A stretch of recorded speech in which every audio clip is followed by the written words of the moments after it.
For you. Before starting my class, my request, if my class informative and helpful for you, please subscribe my channel. বিয়ার যদি ক্লাসটা ভালো লাগে থাকে তাহলে অবশ্যই আমার চ্যানেলটাকে সাবস্ক্রাইব করবেন পরবর্তী আপডেট পাওয়ার জন্য। তো আজকে আমরা অম্লক্ষারক এবং লবণের ব্যবহারের উপর দ্বিতীয় ক্লাস, যারা প্রথম ক্লাসটা করে আসো নাই তারা আগে অবশ্যই প্রথম ক্লাসটা করে আসো, তারপরে দ্বিতীয় ক্লাসটা করবে, ঠিক আছে? তো বিয়ার আজকে আমরা জানবো অ্যাসিডের ব্যবহার এবং অ্যাসিডের কিছু ক্ষতি, এই বিষয়গুলো নিয়ে, বা অ্যাসিডের ক্ষতি বা অপব্যবহার। তো প্রথমে আমরা জানি অ্যাসিডের কী কী ব্যবহার আছে। আমরা প্রথম কাছে দেখে আসছি অ্যাসিড কী, শক্তিশালী অ্যাসিড কী, দুর্বল অ্যাসিড কী। এবার অ্যাসিডটা আমাদের কী কী কাজে লাগে। তো বিয়ার আমরা ওই দিক থেকে চিন্তা করলে, ব্যবহারের দিক চিন্তা করলে আমাদের দৈনন্দিন জীবনে প্রায় অনেক ক্ষেত্রে অ্যাসিডটা ব্যবহার করা হয়। এমন কোনো ক্ষেত্র নাই যেখানে অ্যাসিডের ব্যবহার নাই। আমরা তো নাম্বার ওয়ান আমরা দেখি বলতা বা বিচ্ছুহুল বিষয়টা কি। আমরা গ্রামের ভাষায় এটাকে অনেকে অনেক ভাষা বলতে পারে। আমরা যারা মধু সংগ্রহ যারা করে আর কি, তো তাদেরকে বলে বলতা। তো অনেক সময় মৌমাছিও বলা যায়, মৌমাছিও না, এটা বলতাই বলা হয়। অনেক অনেক এলাকার মধ্যে বিচ্ছুও বলা হয়। তো যখন মানুষকে কামড়ায় তখন তাদের শরীর থেকে একটা পদার্থ, সেটা হচ্ছে গিয়া হিস্টামিন, কি নিষ্কৃত হয়? হিস্টামিন। তো বিচ্ছু বা ফুল যখন মানুষকে কামড়ায় বা কোথাও যখন কামড়ায় সেই জায়গাটা কিন্তু ফুলে যায়। ফুলে যাওয়ার মূল কারণটা আসলে কি? হিস্টামিনের কারণে, ঠিক আছে? তো বিহার একটা বিষয়, আমাদেরকে এই বিষয়টা বোঝার আগে আমাদেরকে একটা বিষয় সবসময় মনে রাখতে হবে। আবার কোথাও যদি অ্যাসিড থাকে, কী থাকে? অ্যাসিড। ধরে নাও এটা হচ্ছে অ্যাসিড, যে কোনো অ্যাসিড, এটা হতে পারে সালফিউরিক অ্যাসিড, হতে পারে নাইট্রিক অ্যাসিড, যে কোনো অ্যাসিড। আর একটা ক্ষার যদি আসে, কে আসে? ক্ষার। অ্যাসিডে ক্রিয়া করে, আচ্ছা আমরা লিখে লাগে, অ্যাসিড এবং ক্ষার যদি বিক্রিয়া করে সবসময় কী তৈরি হবে? পানি তৈরি হবে, যে কোনো অ্যাসিড হোক, sulphuric acid, nitric acid, phosphoric acid. এবার ক্ষারও কিন্তু বিভিন্ন টাইপের হতে পারে। অ্যাসিড ক্ষার বিক্রিয়া করে কী তৈরি হবে? পানি তৈরি হবে। আর পানি যখন তৈরি হবে তখন সেটা নিরপেক্ষ হয়ে যায়, অর্থাৎ সেটা আর অ্যাসিডও থাকে না, ক্ষারও থাকে না। সেটা বোঝা গেছে? তো এই যে বলতা যখন কামড় দেয় বা ক্ষত তৈরি করে তখন হিস্টামিন নিষ্কৃত হয় না। এই হিস্টামিনটা হচ্ছে এক ধরনের ক্ষার। কি ক্ষার? এটা হিস্টামিনটা, সেই ক্ষারটা করে কি আমাদের দেহে যাওয়ার পরে আমাদের কি ফুলে যায়, ঠিক আছে, বা ফ্র্যাকচার হয়ে যায়। তখন এটাকে আমরা প্রতিরোধ করার জন্য আমরা সাময়িক প্রাথমিক চিকিৎসা হিসেবে আমাদের ঘরের মধ্যে ভিনেগার থাকে না, যেটা আমরা সালাদ তৈরিতে ব্যবহার করি, সে ভিনেগার দিলে পরে, ভিনেগারটা হচ্ছে কি অ্যাসিড। আমরা যে ভিনেগারটা ব্যবহার করি সেটা হচ্ছে কি? অ্যাসিড। সে ভিনেগার দিলে কি হয়? ক্ষার এবং অ্যাসিড বিক্রিয়া করে কী হয়ে যায়? পানি হয়ে যায়, নিরপেক্ষ হয়ে যায়।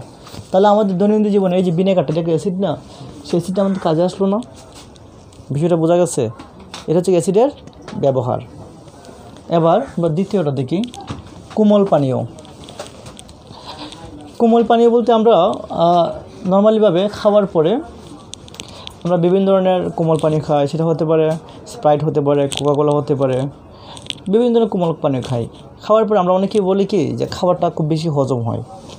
আসলে বিষয়টা হচ্ছে কেন হজম হয়, আমরা বিষয়টা বোঝার চেষ্টা করি। আমাদের দেহের মধ্যে যে পাকস্থলী আছে, সে পাকস্থলীতে সবসময় একটা অ্যাসিড তৈরি হয়।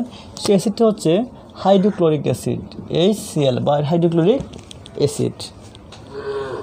এই হাইড্রোক্লোরিক অ্যাসিড সবসময় খাবার হজমে সাহায্য করে, ঠিক আছে? খাবার হজমে সাহায্য করে। আমরা যে কোমল পানীয় খাই, বা এটা কোকাকোলা হোক বা আরসি হোক বা আমরা স্প্রাইট হোক, যেগুলো খাই না কেন, এই সবগুলোতে কে থাকে? হাইড্রোক্লোরিক অ্যাসিড থাকে। তো ওই হাইড্রোক্লোরিক অ্যাসিড যখন এই কোমল পানির সাথে আমাদের পাকস্থলীতে যায় তখন সে খাবারটাকে সহজেই হজম করে ফেলে, ঠিক আছে? আমরা কোমল পানীয় খাইতেছি, কিন্তু আসলে আমরা কী খাচ্ছি? আমরা অ্যাসিড খাচ্ছি, যেখানে খাবারটা হজম হচ্ছে। তাছাড়া জৈব অ্যাসিড, তো ভিউয়ার তোমরা হয়তো জানো না যে অ্যাসিড কত প্রকার, বা অনেকে জানতেও পারো। অ্যাসিড আবার দুই প্রকার হতে পারে, জৈব অ্যাসিড এবং অজৈব অ্যাসিড। জৈব অ্যাসিডটা হচ্ছে যেটা বিভিন্ন ধরনের জীব দেহ থেকে, জীব বলতে আমরা বলতে পারি বা ফলমূল যেমন হতে পারে বিভিন্ন ধরনের টক জাতীয় খাবার বা ফল হতে পারে, লেবু, তেঁতুল, এগুলোতে অ্যাসিড থাকে। তো এই ধরনের ফলমূলের মধ্যে যে অ্যাসিডগুলো থাকে তারা হচ্ছে গিয়া জৈব অ্যাসিড। বিষয়টা বোঝা গেছে? জৈব অ্যাসিড। তো এই যে জৈব অ্যাসিডগুলো আছে, এই জৈব যখন আমরা এগুলো খাই, যেমন এই টক জাতীয় খাবারগুলো যেমন চালতা, লেবু, তেঁতুল, জলপাই, এগুলো যখন খাই আমরা, তখন এগুলো আমাদের রোগ প্রতিরোধ ক্ষমতা বাড়িয়ে দেয়। ঠিক আছে? আবার কিছু কিছু অ্যাসিড আছে, অজৈব অ্যাসিড, যেগুলো রাসায়নিক বিক্রিয়ার মাধ্যমে তৈরি করা হয়, তারা কিন্তু রোগ প্রতিরোধ ক্ষমতা বাড়ায় না। রোগ প্রতিরোধ ক্ষমতা কে বাড়ায়? জৈব অ্যাসিড। সেই কারণে আমাদের লেবু বা টক জাতীয় খাবার খাওয়াটা উচিত। টক জাতীয় খাবার খেলে আমাদের রোগ প্রতিরোধ ক্ষমতাটা বেড়ে যায়। ঠিক আছে? আর সেক্ষেত্রে আমরা কী খেতে পারি? ওই যে টক জাতীয় খাবারগুলো, লেবু, জলপাই, তারপর চালতা, তেঁতুল, এই জাতীয় খাবারগুলো খেলে রোগ প্রতিরোধ ক্ষমতা বেড়ে যাবে। ঠিক আছে? তারপর আমরা অ্যাসকর্বিক অ্যাসিড বা ভিটামিন সি, আমরা যেমন স্পেশালি লেবু আছে, লেবুর মধ্যে তো অ্যাসিড তো অবশ্যই থাকে। লেবুর মধ্যে বা যে অ্যাসিডটা থাকে সেই অ্যাসিডের নাম হচ্ছে গিয়ে অ্যাসকর্বিক অ্যাসিড। Ascorbic acid. আর অ্যাসকর্বিক অ্যাসিডের একটা নাম হচ্ছে ভিটামিন সি। যখন আমরা অ্যাসকর্বিক অ্যাসিড বা ভিটামিন সি খাই, মানে লেবু খাই, তখন এটা একটা স্পেশাল একটা কাজ আছে। দেহের কোনো অংশ যদি কেটে যায়, দেহের কোনো অংশ যদি কেটে যায়, অনেকের দেখবা শুকাইতে সময় লাগে। তখন দেখবা ডাক্তারের কাছে গেলে তারা প্রেসক্রিপশনের মধ্যে অ্যান্টিবায়োটিক দিবে, সাথে একটা ভিটামিন সি দিয়ে দেয়। এটা সিবিটও দিয়ে দিতে পারে, অনেক সময় দিয়ে দেয়, ভিটামিন সি দেয়। ভিটামিন সির কাজটা হচ্ছে কি, ওই যে কেটে গেছে বা কোন জায়গায় গা হয়ে গেছে, সেটাকে তাড়াতাড়ি শুকানো, ক্ষত নিরাময়ে সাহায্য করে। তাহলে কোনো অংশ কেটে গেলে বা কোথাও গা হয়ে গেলে সেটা শুকানোর জন্য আমরা কি অ্যাসিড জাতীয় খাবার খেতে পারি। ঠিক আছে? বা টক জাতীয় খাবারগুলো। তারপরে আচার, আমরা খাবারের জন্য অনেক সময় বিভিন্ন ধরনের আচার তৈরি করি। আম দিয়ে আচার তৈরি করি, জলপাই দিয়ে আচার তৈরি করি, তারপর চালতা, তারপর আমরা বড়ই, এগুলো দিয়ে আমরা আচার তৈরি করি। সেই আচারগুলো আমরা পরবর্তীতে খাওয়ার জন্য আমরা সংরক্ষণ করে রাখি না। তো আমরা সংরক্ষণ করে রাখলে কি অনেক সময় নষ্ট হয়ে যেতে পারে, এবং নষ্ট হওয়ার হাত থেকে রক্ষা করার জন্য তার মধ্যে আমরা ভিনেগার যোগ করি। ভিনেগার দিলে আচারটা নষ্ট হবে না। ভিনেগারের কাজটা কি আসলে জানেন? ওই যে আমরা জানি যে কোনো কিছু যদি আমরা সংরক্ষণ করে রাখি, কিছুদিন পর এটা পচে যায় না। কেন পচে যায়? আসলে পচে যাওয়ার মূল কারণ হচ্ছে কিনা ভাইরাস বা ব্যাকটেরিয়া কী করে আক্রমণ করে। তো ভাইরাস বা ব্যাকটেরিয়ার আক্রমণের কারণে সাধারণত আমাদের খাবারগুলো পচে যায়। কিন্তু ভিনেগারের কাজই হচ্ছে ভাইরাস বা ব্যাকটেরিয়া যা আসবে সেগুলোকে কি মেরে ফেলে। যেহেতু ভাইরাস বা ব্যাকটেরিয়া মেরে ফেলে, সেহেতু আমাদের এই আচারগুলো আর অনেক দিন আর পচে না। কিন্তু আমরা কী যোগ করলাম? ভিনেগার যোগ করলাম। তো যখন আমরা আচারগুলো খাবো, সেই ভিনেগারটা তো আমাদের পাকস্থলীতে যাবে, এবং সেই ভিনেগার করে কি খাবারকে হজমে সাহায্য করে। আশা করি বোঝা গেছে। বা ভিনেগার যেমন সাহায্য, ঠিক সেমভাবে যে আচারগুলো তৈরি করি, টক জাতীয় জিনিসটা তৈরি করি না, যে কোনো ধরনের টকের মধ্যে কী থাকে? অ্যাসিড থাকে। আর সেই অ্যাসিডগুলো সবসময় কি খাবার হজমে সাহায্য করবে। তো একটা বিষয় মনে রাখতে হবে, আমাদের অনেকেরই আবার অ্যাসিডিটি থাকে বা গ্যাস্ট্রিক থাকে। তো অ্যাসিড, এই যে আমরা অনেকের যে অ্যাসিডিটি হয়, এই অ্যাসিডিটি কিসের জন্য হয় জানি? অ্যাসিডিটি হয় আমাদের অধিক পরিমাণ অ্যাসিডের জন্য। তো যাদের অ্যাসিডিটির সমস্যা, তারা যদি এমনি তোমার পাকস্থলীতে অ্যাসিড বেশি, আবার যদি আমরা এক্সট্রা কোনো অ্যাসিড খাই বাইরে থেকে বা টক জাতীয় খাবার খাই, তাহলে কি হবে? অ্যাসিডিটি বেড়ে যাবে না। তো যাদের বেশি অ্যাসিডিটি আছে বা গ্যাস্ট্রিক আছে, তাদেরকে টক জাতীয় খাবারগুলো কম খাওয়া হচ্ছে ভালো। ঠিক আছে? পরবর্তীতে আমরা দেখি দই বা বোরহানি। তো আমরা এই যে দই যে তৈরি হয়, দুধ থেকে তৈরি হয় না, দুধের মধ্যে একটা উপাদান থাকে, সেটা হচ্ছে ল্যাকটোজেন। কী থাকে? ল্যাকটোজেন। আর দুধ কি টক লাগে? অবশ্যই না। কিন্তু দইটা কিন্তু একটু টক লাগে। এবার প্রশ্ন হচ্ছে দই কেন টক লাগে? দুধের মধ্যে টক নাই, তো দই টক হয় কেন? দুধের মধ্যে কী থাকে? ল্যাকটোজেন থাকে।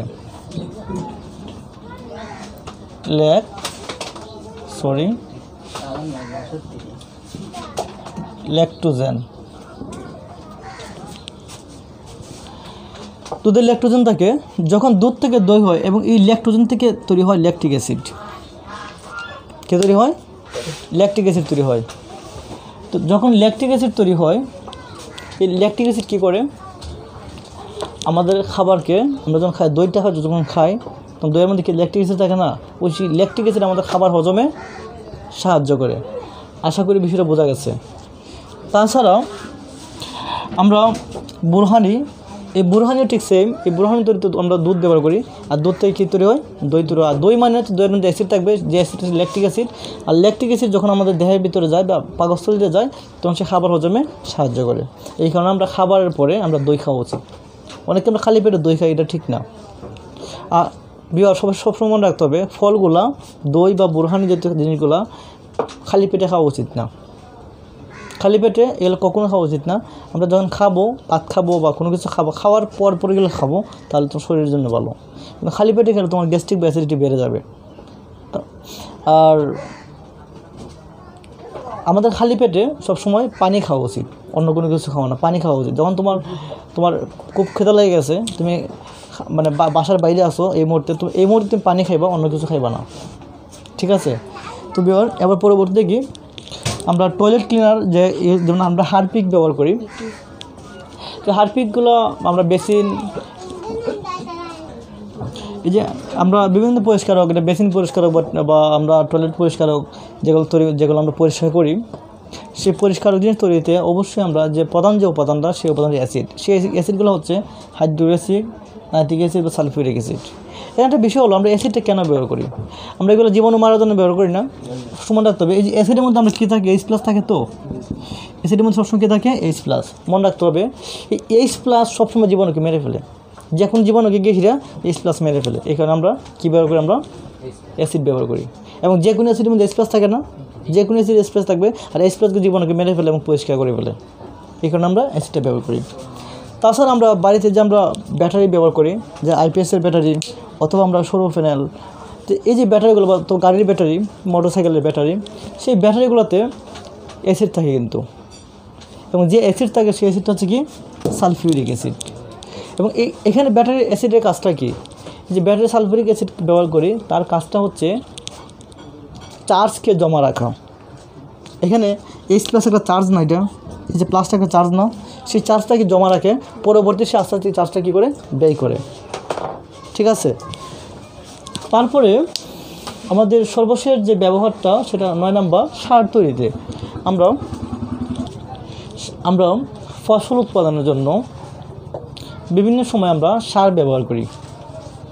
তো সারগুলো কেন ব্যবহার করি একটু বোঝা দরকার। সবসময় মনে রাখতে হবে, আমার যে অ্যাসিডটা, সেই অ্যাসিডের মান খুব বেশি হওয়া ভালো না, আবার কম হওয়া ভালো না। সবসময় আমরা যে মাটিতে যে ফসল ফলাই, মাটি যদি উর্বর হয়, ফসলটা বেশি হয় না? উর্বর কম হলে ফসলটা কম হবে। এবার উর্বর কখন বেশি হয়? মাটিতে যদি জীবাণু বেশি থাকে, মাইক্রো অর্গানিজম যদি বেশি থাকে, তাহলে ফসল উৎপাদন পরিমাণ বেশি হবে। যেমন আমরা একটা এক্সাম্পল হিসেবে ধরি বেলে মাটি। যে বালু মাটি, এই বালু মাটির মধ্যে বা বেলে মাটির মধ্যে কোনো জীবাণু থাকে না, যেখানে কোনো ফসল ফলানো যায় না। কিন্তু দোআঁশ মাটি এগুলোতে জীবাণু থাকে, সেই কারণে আমরা কী করতে ফসল ফলাতে পারি। এবার এই যে বেলে মাটিগুলো, এগুলোর কি অ্যাসিডিটির পরিমাণ খুবই কম। সবসময় মনে রাখতে হবে, যদি আমার যে অ্যাসিডের একটা মাত্রা আছে, অ্যাসিডের মাত্রা হচ্ছে গিয়ে 0 থেকে 14। এই যে বিষয়টা আমরা পরবর্তী ক্লাসে আরও ব্যাখ্যা করব। 0 থেকে কি 14, ঠিক আছে? তো 0 থেকে 14। তো এবার এই যে অ্যাসিডের মানটা যদি, এটা আমরা অনেক সময় বলি pH-এর মান, pH-এর মানটা যদি 4 থেকে 9 হয়, তাহলে জীবাণু বাঁচতে পারে।